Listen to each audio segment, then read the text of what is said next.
Hi ಎಲ್ರಿಗೂ ನಮಸ್ಕಾರ. ಯಾರ್ಯಾರೆಲ್ಲ P F ಅಕೌಂಟ್ನ ಮೇಂಟೈನ್ ಮಾಡ್ತಿದ್ರ, ಕೆಲವೊಬ್ರು ಆಲ್ರೆಡಿ ಆಕ್ಟಿವೇಟ್ ಮಾಡಿರ್ತಾರ.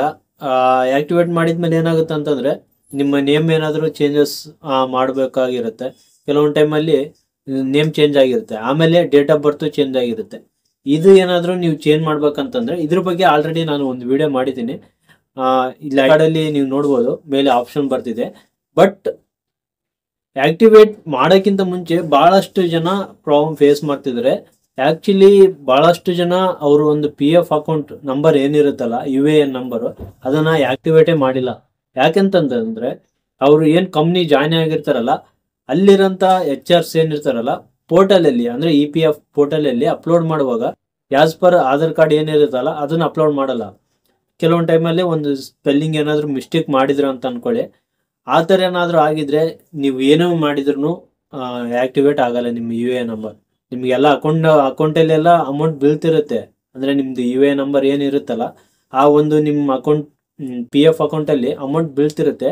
ಬಟ್ ನೀವು ಅದನ್ನೇನೋ ವಿಡ್ರಾ ಮಾಡ್ಬೇಕಂದ್ರೆ ಫಸ್ಟ್ ಅದನ್ನು ಯು ಎನ ಆಕ್ಟಿವೇಟ್ ಮಾಡ್ಬೇಕು. ಆಕ್ಟಿವೇಟ್ ಮಾಡಿದ್ಮೇಲೆ ಕೆ ವೈ ಸಿ ಅಪ್ಡೇಟ್ ಮಾಡಬೇಕು. ಇದೆಲ್ಲ ಪ್ರೋಸೆಸ್ ಇದೆ.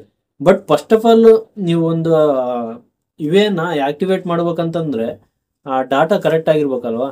ನೀವು ನೋಡ್ಬೋದು, ಈಗ ಸ್ಕ್ರೀನಲ್ಲಿ ಕಾಣ್ತಿದೆ name received from.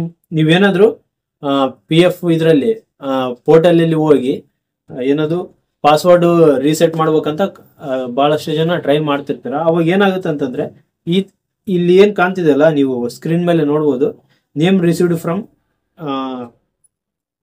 UIDAI service does not match with the available data in unified portal ಅಂತ ಈ ಒಂದು ಎರರ್ ಮೆಸೇಜು ಬಹಳಷ್ಟು ಜನಕ್ಕೆ ಬರ್ತಿದೆ. ಇದನ್ನ ಯಾವ ಥರ ಸಾಲ್ವ್ ಮಾಡಬೇಕು ಅಂತ ಈ ಒಂದು ವಿಡಿಯೋದಲ್ಲಿ ತಿಳಿಸ್ಕೊಡ್ತೀನಿ. ಅದಕ್ಕಿಂತ ಮುಂಚೆ ನೀವು ಏನಾದರೂ ನನ್ನ ಚಾನಲ್ನ ಸಬ್ಸ್ಕ್ರೈಬ್ ಮಾಡದೆ ನೋಡ್ತಿದ್ರೆ ದಯವಿಟ್ಟು ಸಬ್ಸ್ಕ್ರೈಬ್ ಮಾಡಿ. ಯಾಕಂತಂದರೆ ಇದೇ ಥರ ಇನ್ಫಾರ್ಮೇಟಿವ್ ವಿಡಿಯೋಸ್ ನಿಮ್ಮ ಮುಂದೆ ತರ್ತಾ ಇರ್ತೀನಿ. ಆಮೇಲೆ ಲೈಕ್ ಮಾಡೋದು ಮರಿಬೇಡಿ. ವಿಡಿಯೋ ಸ್ಟಾರ್ಟ್ ಮಾಡೋಣ ಬನ್ನಿ. ನೋಡಿ, ಈ ಥರ ಒಂದು ಪ್ರಾಬ್ಲಮ್ ಏನಿದೆಲ್ಲ, ನಾನು ಏನು ಹೇಳಿದ್ನಲ್ಲ ಎರರ್ ಮೆಸೇಜು, ಈ ಥರ ಭಾಳಷ್ಟು ಜನಕ್ಕೆ ಯಾರ್ಯಾರು ಬರ್ತಿದೆ ಅಂದರೆ ಇನ್ನು ಯು ಎನ್ ಆಕ್ಟಿವೇಟ್ ಮಾಡೋಕ್ಕಿಂತ ಮುಂಚೆ ಏನಾದರೂ ಬರ್ತಿದ್ರೆ ಇದು ಸಿಂಪಲ್ ಸೊಲ್ಯೂಷನ್ ಇದೆ. ಬಟ್ ಏನಂತಂದರೆ ಇದಕ್ಕೆ ಸ್ವಲ್ಪ ಟೈಮ್ ಹಿಡಿಯುತ್ತೆ. ಆಲ್ಮೋಸ್ಟ್ ಆಲ್ ಒಂದು 2 to 3 ವೀಕ್ಸ್ ಆಗುತ್ತೆ ಈ ಒಂದು ಪ್ರಾಬ್ಲಮ್ ಸಾಲ್ವ್ ಆಗ್ಬೇಕಂತಂದರೆ. ಯಾವ ಥರ ಅಂತ ಹೇಳ್ತೀನಿ. ಈ ಥರ ಏನಾದರೂ ಯಾರ್ಯಾರು ಇನ್ನೂ ಆಕ್ಟಿವೇಟ್ ಮಾಡಿಲ್ಲ, ಮಾಡೋಕ್ಕಿಂತ ಮುಂಚೆ ನೀವೇನಾದರೂ ಲಾಗಿನ್ ಆಗುವಾಗ ಈ ಥರ ಏನಾದರೂ ಮೆಸೇಜ್ ಈ ಥರ ಎರರ್ ಬಂತು ಅಂತಂದರೆ ಏನಾಗಿರುತ್ತೆ ಅಂತಂದರೆ, ಒಂದು ನಿಮ್ಮ ನೇಮಲ್ಲಿ ಎರರ್ ಆಗಿರುತ್ತೆ, ಸ್ಪೆಲ್ಲಿಂಗ್ ಮಿಸ್ಟೇಕ್ ಆಗಿರುತ್ತೆ, ಓಕೆನಾ. ಆಮೇಲೆ ನಿಮ್ಮ ಡೇಟ್ ಆಫ್ ಬರ್ತ್, ಈ ಒಂದು ಎರಡು ಇನ್ಫಾರ್ಮೇಷನ್ನು ರಾಂಗ್ ಏನಾದರೂ ಅವರು ಯಾರು ನಿಮ್ಮ ಎಚ್ ಆರ್ಸ್ ಏನಿರ್ತಾರಲ್ಲ ಅವ್ರು ಏನಾದರೂ ನಿಮ್ಮ ಪಿ ಎಫ್ ಅಕೌಂಟ್ ಕ್ರಿಯೇಟ್ ಮಾಡುವಾಗ ಏನಾದರೂ ರಾಂಗ್ ಆಗಿ ಸ್ಪೆಲ್ಲಿಂಗ್ ಮಿಸ್ಟೇಕ್ ಮಾಡಿದರೆ ಇದು ಓಪನ್ ಆಗಲ್ಲ. ಈ ಒಂದು ಕಾರಣಕ್ಕೆ ಇದು ಓಪನ್ ಆಗಲ್ಲ. ಇದನ್ನು ಸರಿ ಮಾಡಬೇಕು. ಯಾವ ಥರ ಮಾಡ್ಬೇಕಂತಂದರೆ, ಆಸ್ ಪರ್ ನಿಮ್ಮ ಆಧಾರ್ ಕಾರ್ಡ್ ಏನಿರುತ್ತಲ್ಲ ಅದ್ರ ಮೇಲೆ ಏನಿರುತ್ತೆ ಅದೇ ಥರ ನೇಮ್, ಆಮೇಲೆ ಡೇಟ್ ಆಫ್ ಬರ್ತ್, ಆಮೇಲೆ ಫೋನ್ ನಂಬರನ್ನು ಒಂದೊಂದ್ಸರಿ ಮಿಸ್ಟೇಕ್ ಆಗಿರುತ್ತೆ. ಸರಿ ಮಾಡ್ಬೇಕಂತಂದ್ರೆ ನೀವು ಸ್ಕ್ರೀನ್ ಮೇಲೆ ನೋಡ್ಬೋದು, ಈ ಒಂದು joint declaration by the member and the employer ಅಂತ ಫಾರ್ಮ್ ಇದೆ, ಓಕೆನಾ. ಈ ಒಂದು ಫಾರಮ್ನ ನೀವು ಡೌನ್ಲೋಡ್ ಮಾಡ್ಕೋಬೇಕು.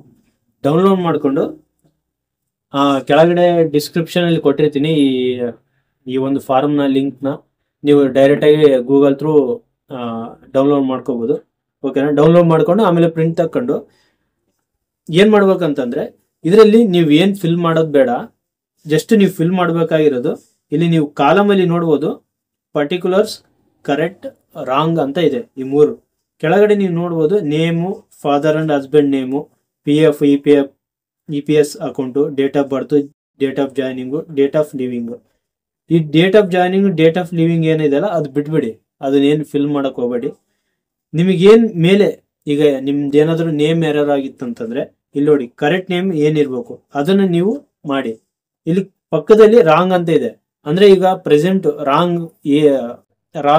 ರಾಂಗ್ ಅಂತ ಏನು ತೋರಿಸ್ದೆ ನಿಮಗೆ. ಈ ರಾಂಗ್ ನೇಮ್ ಏನಾದರೂ ನಿಮಗೆ ತೋರಿಸ್ಬೇಕಂತಂದ್ರೆ ನೀವು ಫಸ್ಟ್ ಮಾಡಬೇಕಾಗಿರೋ ಕೆಲಸ ಏನಂತಂದರೆ, ಫಸ್ಟು ನಿಮ್ಮ ಯು ಎ ನಂಬರ್ನ ತಿಳ್ಕೊಬೇಕು. ಆ ಒಂದು ಯು ಎ ನಂಬರ್ನ ತಿಳ್ಕೊಬೇಕಂತಂದರೆ ಅದ್ರ ಬಗ್ಗೆ ಇನ್ನೂ ನೀವು ಏನಾದರೂ ಗೊತ್ತಿಲ್ಲ ಅಂತಂದರೆ ಕೆಳಗಡೆ ಡಿಸ್ಕ್ರಿಪ್ಷನಲ್ಲಿ ಲಿಂಕ್ ಕೊಟ್ಟಿರ್ತೀನಿ, ನೀವು ಹೋಗಿ ಚೆಕ್ ಮಾಡ್ಕೋಬೋದು. ಇಲ್ಲಾಂತಂದರೆ ಲಾಸ್ಟ್ಗೆ ಸ್ಕ್ರೀನ್ ಹ್ಯಾಂಡಲ್ಲಿ ವಿಡಿಯೋ ಹಾಕಿರ್ತೀನಿ, ಅಲ್ಲಿ ನೀವು ಹೋಗಿ ನೋಡ್ಕೋಬೋದು ಯು ಎ ಎನ್ ನಂಬರ್ನ ಯಾವ ಥರ ತಿಳ್ಕೊಳ್ಳೋದು ಅಂತ. ಆ ತಿಳ್ಕೊಳ್ಳೋ ಟೈಮಿಗೆ ನೀವು ನೋಡ್ಬೋದು ನಿಮ್ಮ ನೇಮು ಆಮೇಲೆ ನಿಮ್ಮ ಒಂದು ಡೇಟ್ ಆಫ್ ಬರ್ತ್ ಅಲ್ಲಿ ಡಿಸ್ಪ್ಲೇ ಆಗುತ್ತೆ. ಓಕೆನಾ? ಅದೇ ಥರ ಇಲ್ಲಿ ನೀವು ಅಲ್ಲಿ ಏನು ನೇಮ್ ಮೆನ್ಷನ್ ಆಗಿರುತ್ತಲ್ಲ ಅದನ್ನು ನೀವು ಇಲ್ಲಿ ರಾಂಗ್ ಅಂತ ಏನಿದೆಲ್ಲ ಅಲ್ಲಿ ಆ್ಯಡ್ ಮಾಡಿ. ಯಾಕಂತಂದರೆ ಅಲ್ಲಿ ನೀವು ಯಾರು ನಿಮ್ಮ HR ಆ್ಯಡ್ ಮಾಡಿರ್ತಾರೆ ಪೋರ್ಟಲಲ್ಲಿ, ಅದನ್ನೇ ನಿಮಗೆ ತೋರಿಸುತ್ತೆ. ಓಕೆನಾ? ಅಲ್ಲಿ ನೀವು ನೋಡ್ಕೋಬೋದು. ಅದು ಆಮೇಲೆ ನಿಮ್ಮ ಆಧಾರ್ ಕಾರ್ಡು ಇವೆರಡು ಕಂಪೇರ್ ಮಾಡ್ಕೊಂಡ್ರೆ ನಿಮ್ಗೆ ಗೊತ್ತಾಗ್ಬಿಡುತ್ತೆ ಈಸಿಯಾಗಿ ಎಲ್ಲಿ ಏನು ಮಿಸ್ಟೇಕ್ ಆಗಿದೆ ಅಂತ ನೇಮಲ್ಲಿ. ಓಕೆನಾ? ಕರೆಕ್ಟ್ ಅಂತ ಏನಿದೆ ಅಲ್ಲ ಅಲ್ಲಿ ನಿಮ್ಮ ಆ್ಯಸ್ ಪರ್ ಆಧಾರ್ ಮೇಲೆ ಯಾವ ಥರ ಇದೆ ಅದೇ ಥರ ನೇಮ್ ಹಾಕಿ. ಇಲ್ಲಿ ಏನಾದರೂ ನಿಮ್ಮ ಹಸ್ಬೆಂಡ್ ನೇಮು ಇಲ್ಲ ಫಾದರ್ ನೇಮ್ ಏನಾದರೂ ಎರರ್ ಆಗಿತ್ತು ಅಂತಂದರೆ ಅದನ್ನು ಹಾಕ್ಬೋದು. ಆಮೇಲೆ ಡೇಟ್ ಆಫ್ ಬರ್ತ್, ಕೆಲವೊಬ್ರದ್ದು ಡೇಟ್ ಆಫ್ ಬರ್ತೂ ಮಿಸ್ಮ್ಯಾಚ್ ಆಗಿರುತ್ತೆ, ಅದನ್ನು ನೀವು ಇಲ್ಲಿ ಯಾವುದು ಕರೆಕ್ಟ್ ಇದೆ ಅದನ್ನು ಇಲ್ಲಿ ಮಾಡಿ. ಆಮೇಲೆ ರಾಂಗ್ ಅಂತ ಯಾವುದು ರಾಂಗ್ ಏನಾಗಿದೆ ಅದನ್ನು ಇಲ್ಲಿ ಈ ಕಡೆ ರಾಂಗ್ ಕಾಲಮಲ್ಲಿ ಹಾಕಿ. ಓಕೆನಾ? ಮಾಡಿದ್ಮೇಲೆ ಈ ಕೆಳಗಡೆ ನೀವು ಎಲ್ಲ ನಿಮ್ಮ name and signature of applicant, name of the authorised signature with establishment seal ಅಂತ ಇದೆ. ಈ ಥರ ಇದೆ. ಇದರಲ್ಲಿ ನಾನು ಏನು ಹೇಳಿದ್ನಲ್ಲ ಡಾಟಾ ಯಾವುದು ನಿಮ್ಮ ನೇಮ್, ಆಮೇಲೆ date of birth, father and husband name, ಈ ಒಂದು ಮೂರಲ್ಲಿ ಏನಾದರೂ ರಾಂಗ್ ಇತ್ತಂತಂದರೆ ನೀವು ಇದನ್ನು ಜಸ್ಟು ಇಲ್ಲಿ ಮೇಲೆ ಬರೀರಿ. ಬರೆದ ಮೇಲೆ ಈ ಒಂದು ಫಾರಮ್ನ ನೀವು ಈಗ ಪ್ರೆಸೆಂಟ್ ಏನು ಕಂಪ್ನಿಯಲ್ಲಿ ಕೆಲಸ ಮಾಡ್ತಿದ್ರಲ್ಲ ಅಲ್ಲಿ ಹೋಗಿ ನಿಮ್ಮ HR ಹತ್ರ ಈ ಫಾರಮ್ನ ಕೊಟ್ಟು ಇನ್ನು ರಿಮೈನಿಂಗ್ ಏನು ಡಾಟಾ ಇದೆಯಲ್ಲ ಅದು ಫಿಲ್ ಮಾಡ್ಕೊಳ್ಳಿ.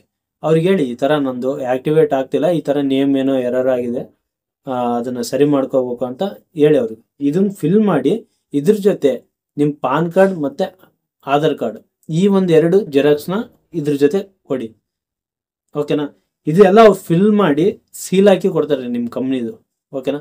ಇದ್ರ ಜೊತೆ 2 ಜೆರಾಕ್ಸು, ಯಾವುದು ಆಧಾರ್ ಕಾರ್ಡ್ ಆಮೇಲೆ ಪಾನ್ ಕಾರ್ಡ್, ಈ 3ನ್ನ ತಗೊಂಡೋಗಿ ಎಲ್ಲಿ ತಗೊಂಡೋಗ್ಬೇಕಂತಂದರೆ ನಿಮ್ದು ಯಾವುದು ಅಕೌಂಟ್ ಕ್ರಿಯೇಟ್ ಆಗಿರುತ್ತಲ್ಲ ನಿಮ್ಮದು EPF ಆಫೀಸ್ ಪೋರ್ಟಲ್ ಆಫೀಸ್ ಏನಿರುತ್ತಲ್ಲ ಅಲ್ಲಿ ಹೋಗಿ. ಅಂದರೆ ಈಗ ಫಾರ್ ಎಕ್ಸಾಂಪಲ್ ಕೆಲವೊಂದು ಏರಿಯಾದಲ್ಲಿ ಈಗ ಒಂದು ಊರಲ್ಲಿ ಯಾವುದೇ ಬೆಂಗಳೂರು ಅಂತ ಅನ್ಕೊಳ್ಳಿ, ಪ್ರತಿಯೊಂದು 3 ಏರಿಯಾಕ್ಕೆ ಒಂದು EPF ಆಫೀಸ್ ಇರುತ್ತೆ. ಬಟ್ ಎಲ್ಲಿ ಅಂದ್ರೆ ಅಲ್ಲಿ ಹೋದರೆ ಆಗಲ್ಲ. ಇದು ನಿಮ್ಮ ಆಫೀಸ್, ನಿಮ್ಮ ಒಂದು EPF ಅಕೌಂಟ್ ಎಲ್ಲಿ ಕ್ರಿಯೇಟ್ ಆಗಿರುತ್ತಲ್ಲ ಆ ಒಂದು ಆಫೀಸಲ್ಲಿ ಹೋದ್ರೆ ಮಾತ್ರ ಮಾಡಿಕೊಡ್ತಾರೆ, ಬೇರೆ ಕಡೆ ಹೋದರೆ ಇದು ಮಾಡಿಕೊಡಲ್ಲ. ಓಕೆನಾ? ಇದು ನಿಮ್ದು ಆಫೀಸ್ ಎಲ್ಲಿದೆ, ನಿಮ್ಮ ಅಕೌಂಟ್ ಕ್ರಿಯೇಟ್ ಮಾಡಿದ್ದು ಎಲ್ಲಿ ಅಂತಂದರೆ ನಿಮ್ಮ HRಸ್ನ ಕೇಳಿ, HR ಏನಿರ್ತಾರಲ್ಲ ಅವ್ರಿಗೆ ಗೊತ್ತಿರುತ್ತೆ. ಓಕೆನಾ? ಅವ್ರಿಗೆ ಕೇಳಿ ಅವ್ರು ಹೇಳ್ತಾರೆ ಎಲ್ಲಿ ಕ್ರಿಯೇಟ್ ಮಾಡಿರೋದು ಅಂತ, ಯಾವ ನಿಯರೆಸ್ಟ್ ಇದರಲ್ಲಿ ಬರುತ್ತೆ ಅಂತ ಅವ್ರು ಹೇಳ್ತಾರೆ ಎಲ್ಲಿ ಕ್ರಿಯೇಟ್ ಮಾಡಿರೋದು ಅಂತ. ನೀವು ಅಲ್ಲಿ ಹೋಗಿ ಈ ಒಂದು ಫಾರಮ್, ಈ ಜಾಯಿಂಟ್ ಡಿಕ್ಲರೇಷನ್ ಫಾರ್ಮ್ ಏನಿದೆಯಲ್ಲ ಈ ಜಾಯಿಂಟ್ ಡಿಕ್ಲರೇಷನ್ ಫಾರ್ಮ್ ಅದ್ರ ಜೊತೆ ಪಾನ್ ಕಾರ್ಡ್ ಆಧಾರ್ ಕಾರ್ಡ್ ಜೊತೆ ತಗೊಂಡೋಗಿ ಆಮೇಲೆ ಇದ್ರ ಜೊತೆ ಒರಿಜಿನಲ್ನು ತಗೊಂಡೋಗಿರಿ. ಓಕೆನಾ? ಅಲ್ಲಿ ಆಫೀಸ್ ಹತ್ರ ತಗೊಂಡೋದ್ಮೇಲೆ ಅಲ್ಲಿ ಹೋಗಿ ನೀವು ಅಲ್ಲಿ ಹೋಗಿ ಅಪ್ಲಿಕೇಶನ್ ಕೊಟ್ಟರೆ ಆಲ್ಮೋಸ್ಟ್ ಆಲ್ 14 ಡೇಸಲ್ಲಿ ಕೆಲವೊಂದು ಟೈಮಲ್ಲಿ ಒನ್ ವೀಕಲ್ಲೇನೋ ಆಗೋ ಚಾನ್ಸಸ್ ಇದೆ, 3 ಡೇಸಲ್ಲಿ ಕೂಡ ಆಗೋ ಚಾನ್ಸಸ್ ಇದೆ, depending upon back and work. ಓಕೆನಾ? 14 ಡೇಸಲ್ಲಿ ಆಗೋ ಚಾನ್ಸಸ್ಸು 90% ಇದೆ. ಹಂಗೇನಾದರೂ ಆಗಿಲ್ಲ ಅಂತಂದರೆ ನಿಮಗೆ ಒಂದು ಅಕ್ನಾಲೇಜ್ಮೆಂಟ್ ಕೊಡ್ತಾರೆ, ನೀವು ಅದನ್ನು 2 ವೀಕ್ಸ್ ಆದಮೇಲೆ ಹೋಗಿ ಚೆಕ್ ಮಾಡ್ಕೊಬೋದು. ಆಮೇಲೆ ಇದೇನಾದರೂ ಅಪ್ಡೇಟ್ ಆಯ್ತು ಅಂತಂದರೆ ನಿಮಗೆ ಇಮಿಡಿಯೇಟಾಗಿ ಮೆಸೇಜ್ ಬರುತ್ತೆ. ಆಮೇಲೆ ನೀವು ಕೊಟ್ಟು ಬಂದಮೇಲೆ 1 ವಾರ ಆದಮೇಲೆ ಚೆಕ್ ಮಾಡ್ಕೊತೀರಿ. ಓಕೆನಾ? ಆ್ಯಕ್ಟಿವೇಟ್ ಮಾಡೋಕ್ಕೆ ಟ್ರೈ ಮಾಡ್ತೀರಿ, ಆಮೇಲೆ ನಿಮಗೆ ಗೊತ್ತಾಗ್ಬಿಡುತ್ತೆ. ಓಕೆನಾ? ಈ ಒಂದು ಫಾರಮ್ ಏನಾದರೂ ಬೇಕಂತಂದರೆ ಕೆಳಗೆ ಡಿಸ್ಕ್ರಿಪ್ಷನಲ್ಲಿ ಲಿಂಕ್ ಕೊಟ್ಟಿರ್ತೀನಿ, ನೀವು ಹೋಗಿ ಚೆಕ್ ಮಾಡ್ಕೋಬೋದು. ಓಕೆನಾ?